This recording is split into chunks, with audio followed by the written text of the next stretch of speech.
My husband cheated with my sister, my parents protected her, the real betrayal came after. On my baby shower Saturday, my 6-year-old said, "Mom, Grandma said I can't tell you Kyle was in the guest room with Aunt Maddie." He said it softly, like he was testing whether the air would explode.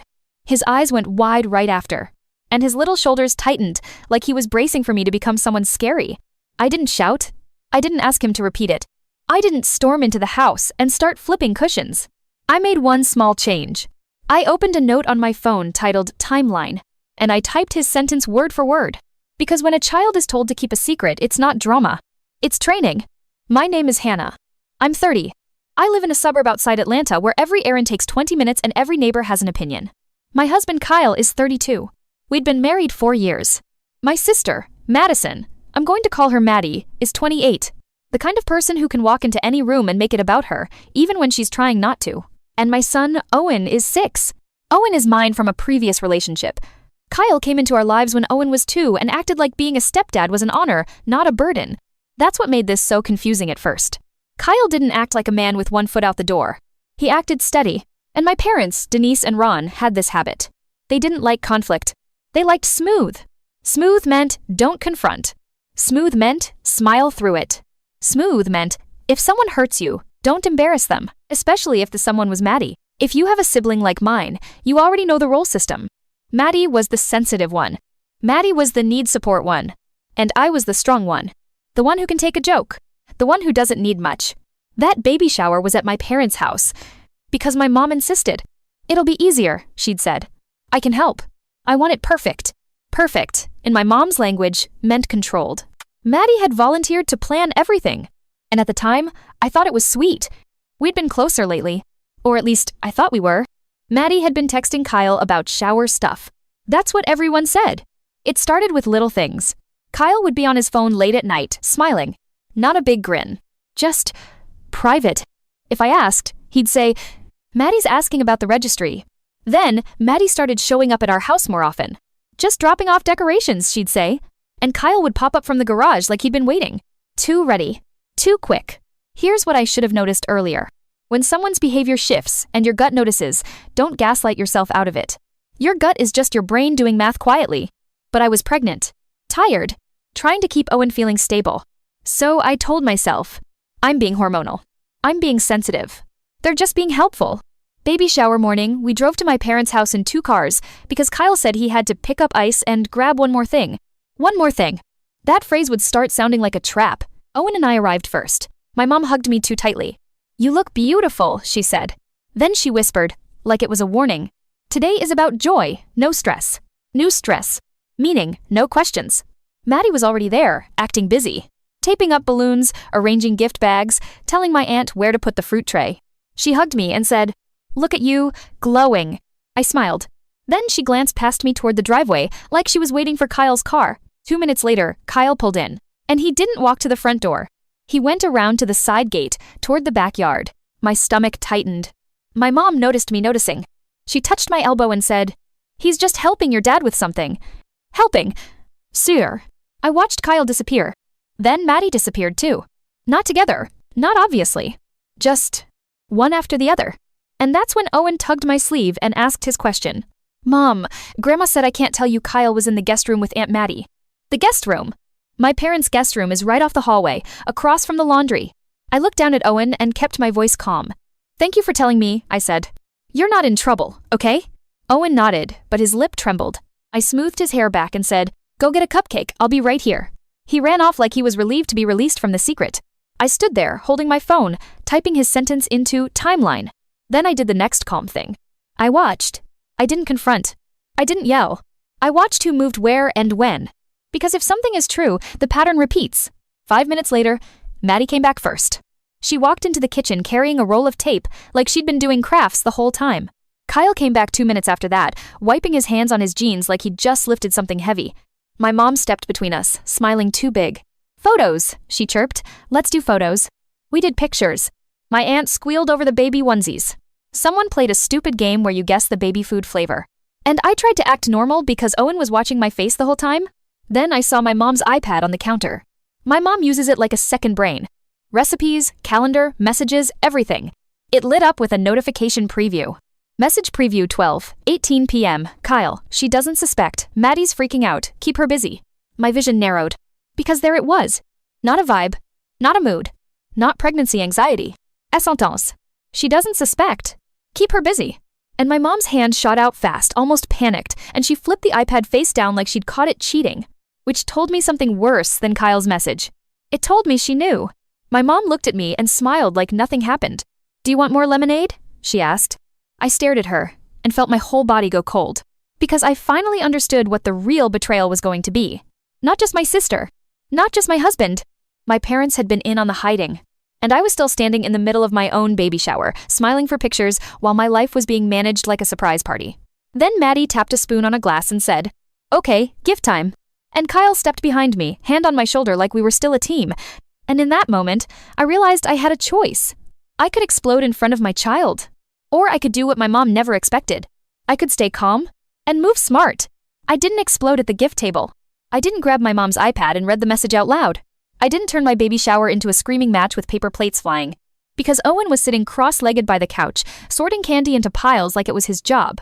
So I did something I didn't even know I was capable of. I performed calm. I smiled. I opened gifts. I said thank you. And while everyone watched my hands tear tissue paper, I watched their faces. Maddie kept staring at Kyle. Kyle kept hovering behind me like he was guarding me from something. My mom kept moving around, refilling drinks, forcing cheer. And my dad, my quiet dad, wouldn't look at me. That part hurt more than I expected. Because if my dad couldn't look at me, it meant he was holding something heavy. Then I opened a gift bag from Maddie. The tag said, in her handwriting, "From Aunt Maddie and Kyle." My stomach flipped. Because couples sign gifts together. Sisters don't sign gifts with your husband. Inside was a baby blanket, embroidered with the baby's nickname we'd only used in private. My throat went tight. Because there was no innocent explanation for that. Not anymore. I set the blanket down and kept my smile on like it was painted. I said, "Wow, thank you."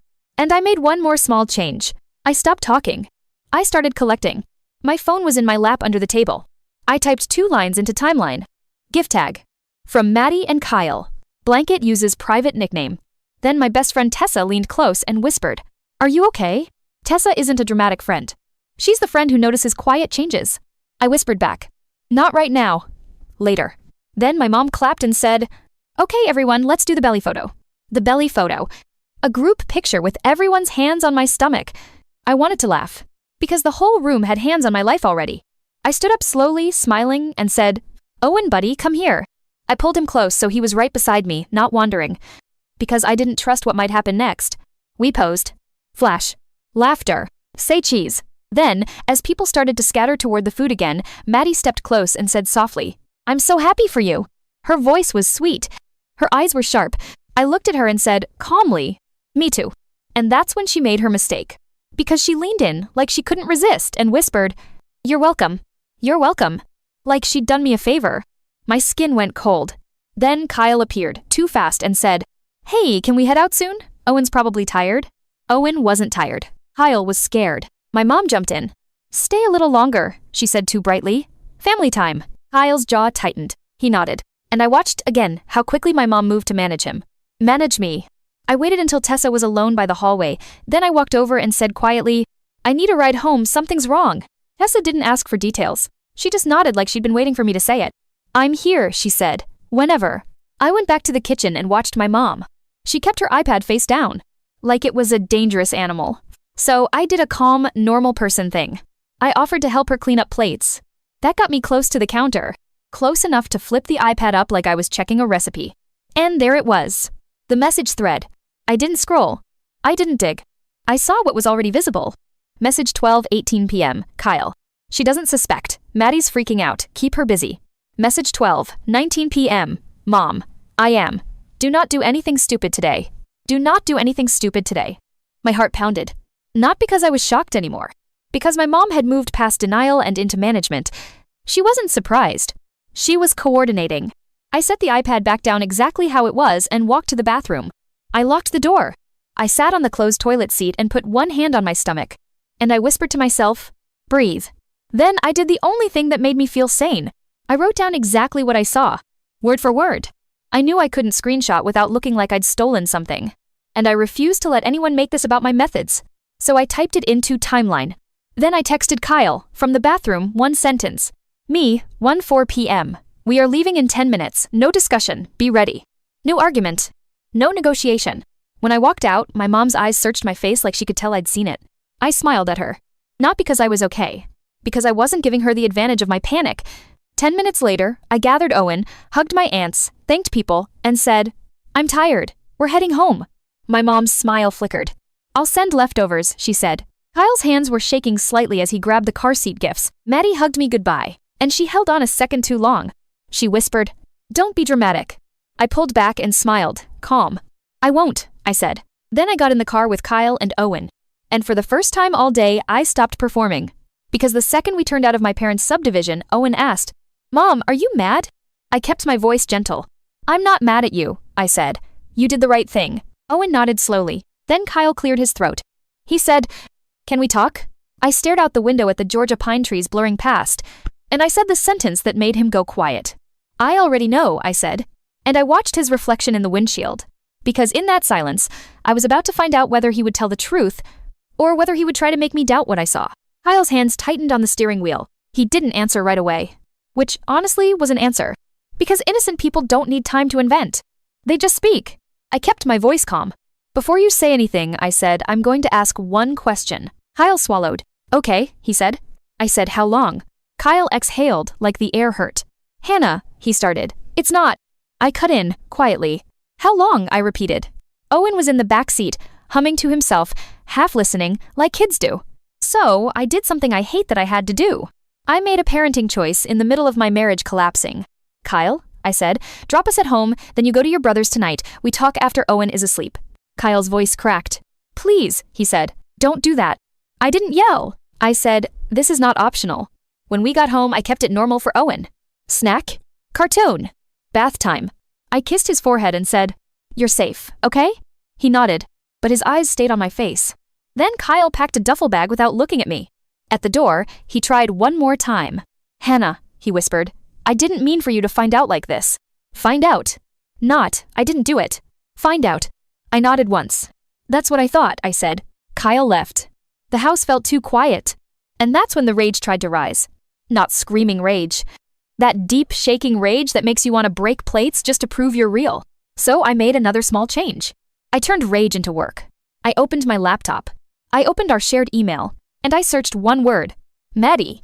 I found a thread titled, Email subject, Airbnb confirmation. My stomach dropped. Because I didn't need to read the whole thing to know. But I did anyway. Reservation, 2 nights. 1 bedroom. Check-in date, 3 weeks earlier. Name on the reservation, Kyle. Then I saw the guest name in the notes, Maddie M. I stared at the screen until my eyes burned. Then I did what I'd been doing all day. I documented. Screenshot. Email forward to myself. Timeline entry. Then I checked our bank account. I wasn't hunting for pain. I was hunting for truth. Bank alert history. Peachtree Suites, $214.76. Uber, 18.40. Uber, $22,11. Wine bar, $63. 18. The dates lined up with nights Kyle had said, work ran late. Work. I opened our shared calendar. 3 weeks ago, Wednesday night. Kyle had written, client dinner. Client dinner. I remembered that night. I remembered Kyle coming home smelling like peppermint gum and cologne. And I remembered Maddie posting a story the same night at a wine bar captioned, Midweek Therapy. Midweek Therapy. I felt cold. Because the puzzle pieces weren't even hidden anymore. They were just scattered. I put them in order. Then my phone buzzed. Text 11:38 p.m. Mom. Are you home safe? Please don't overreact tonight. Overreact. I stared at that word like it was poison. I replied with one sentence. Me, 11:41 p.m. Did you know? My mom didn't answer for 7 minutes. Then, Mom, 11:48 p.m. It's complicated. Complicated. That word is what people say when they want you to accept betrayal politely. I didn't respond. I opened Timeline and typed, Mom, it's complicated. No denial. Then Maddie texted. Text, 11:52 p.m. Maddie, I'm sorry you got upset today. Kyle said you've been stressed. Upset. Not betrayed. Stressed. Kyle said, meaning he'd already started shaping the story. I didn't respond to Maddie either. Instead, I called Tessa. She answered immediately. I'm coming over, she said. When Tessa arrived, she didn't do the fake positivity thing. She sat at my kitchen island, looked at my face, and said, "Tell me what you know." So I told her. The iPad messages. The gift tag. The Airbnb email. The bank charges. My mom's complicated. Tessa got quiet. Then she said one sentence. "You have to decide who you're protecting," she said, "because right now you're protecting everyone but you." That sentence landed. Because my brain was already trying to do what it always does. Keep it calm. Keep it smooth. Don't embarrass your parents. Don't embarrass Kyle. Don't embarrass Maddie. And Tessa was reminding me, gently, that none of those people were embarrassed enough to stop. That night, I sent Kyle one message. Me 12:31 a.m. I found the Airbnb confirmation. Don't lie tomorrow. Kyle replied instantly. Kyle 12:33 a.m. I was going to tell you. I stared at that line. People always say that after they're caught. Then I sent a second message. Me 12:34 a.m. And my mom's iPad message. Keep her busy. Don't lie about that either. No reply. Just silence. And in that silence, I realized the next part wasn't about the affair. It was about the cover. Because cheating is betrayal. But family hiding it? That's rewriting reality. That's making you the last person to know your own life. The next morning, my dad called. His voice sounded older than usual. "Hannah," he said. "Come over, we need to talk." And I knew what that meant. It meant they were going to try to manage me again. Smooth me down. Convince me to be quiet. But this time, I wasn't showing up empty-handed. I printed everything. The Airbnb confirmation. The bank alerts.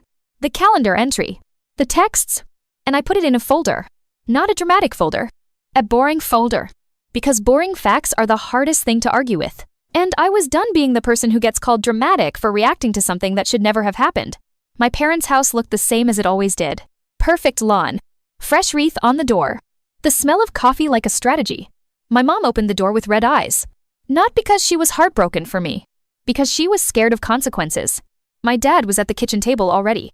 No small talk. "No, how are you feeling?" He pointed to the chair. "Sit," he said. I sat down and placed my folder on the table. My mom flinched at the folder like it was a weapon. My dad spoke first.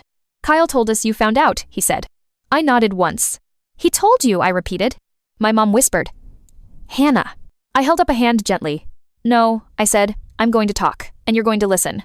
My mom's mouth opened, then shut. So I opened the folder and slid out the first page. Airbnb confirmation. I slid out the second. Bank charges. I slid out the third. The message I saw on my mom's iPad typed into my note with the timestamp. Kyle. She doesn't suspect. Maddie's freaking out. Keep her busy. Mom. I am. Do not do anything stupid today. My mom's face went pale. My dad stared at the paper like he was trying to find a way for it not to be real. I asked one question. How long? I said. My mom burst into tears immediately. Not delicate tears. Big, panicked tears. I didn't want you stressed, she sobbed. You're pregnant. Pregnant. Like my pregnancy was the reason I deserved the truth less. My dad said, quieter, it started a few months ago. A few months. I blinked. Because that meant it overlapped with doctor appointments. Nursery planning. My baby shower. My life. I said, and you knew.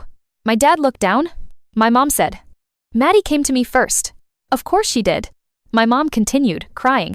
She said it was a mistake. She said she was lonely. She said Kyle was confused. Confused. Not accountable. My dad finally looked up at me and said, we tried to stop it. I stared at him. By keeping it secret, I said. My dad's jaw tightened. We thought it would burn out, he said. Burn out? Like my marriage was a campfire they could let die quietly.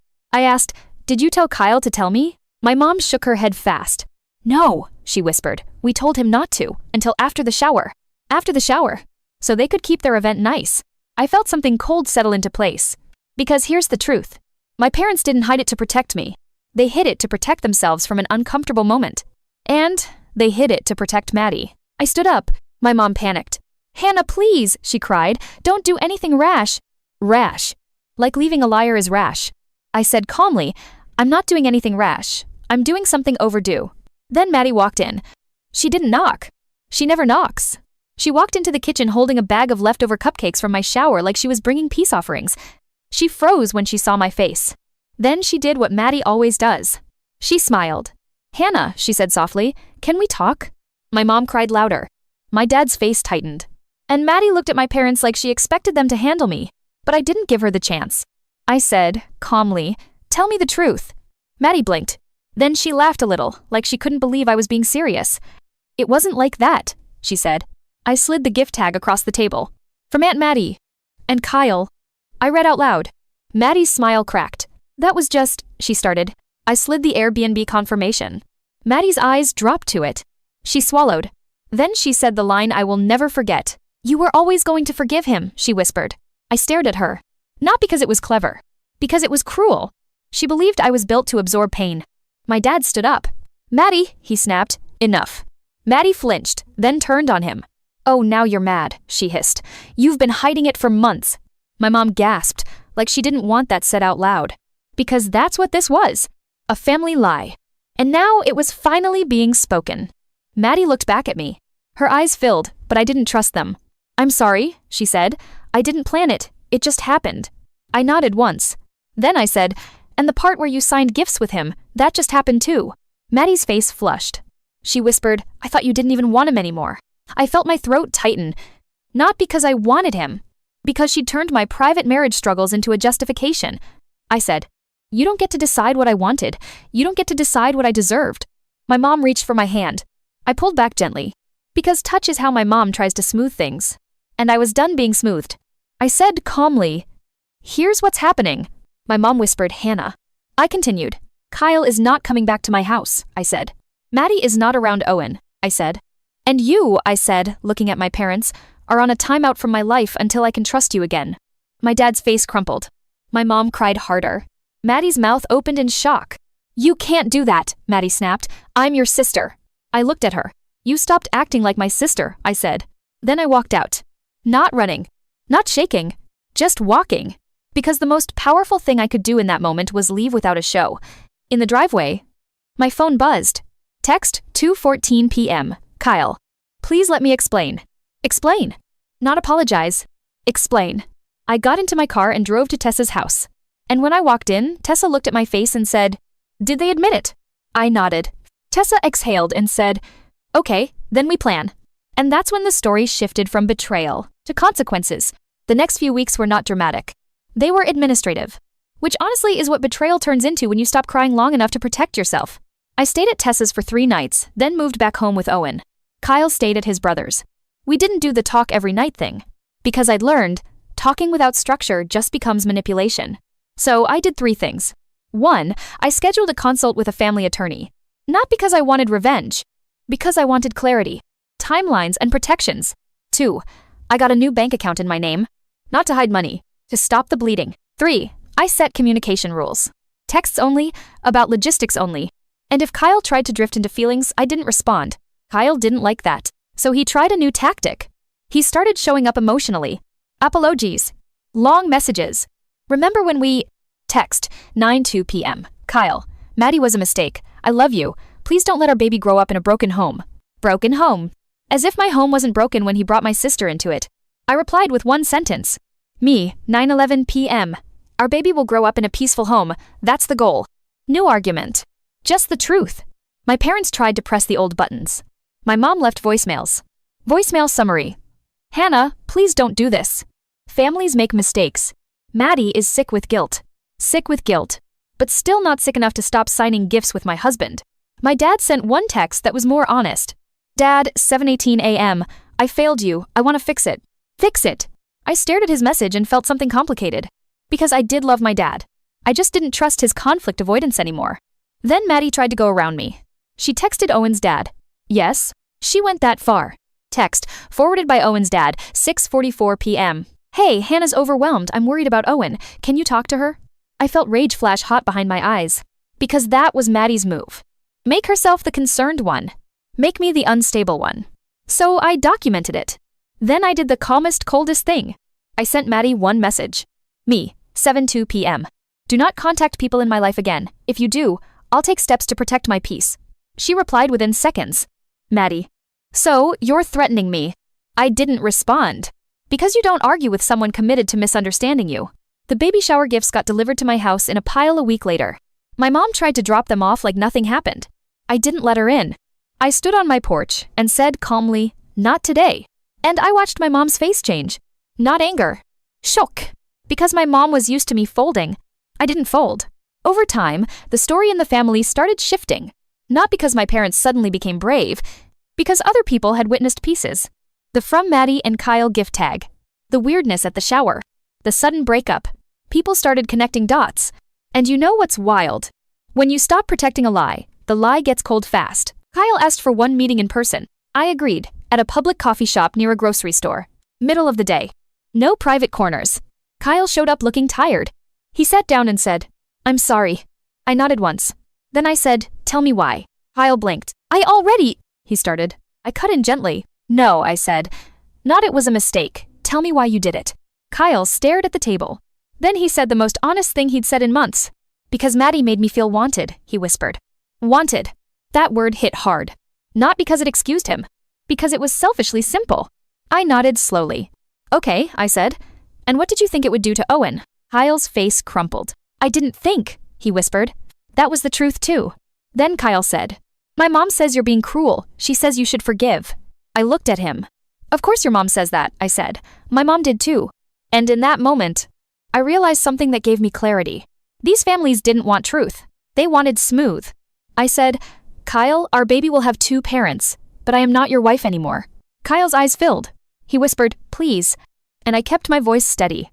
"A proposal for forgiveness would have happened before the baby shower," I said, "not after you got caught."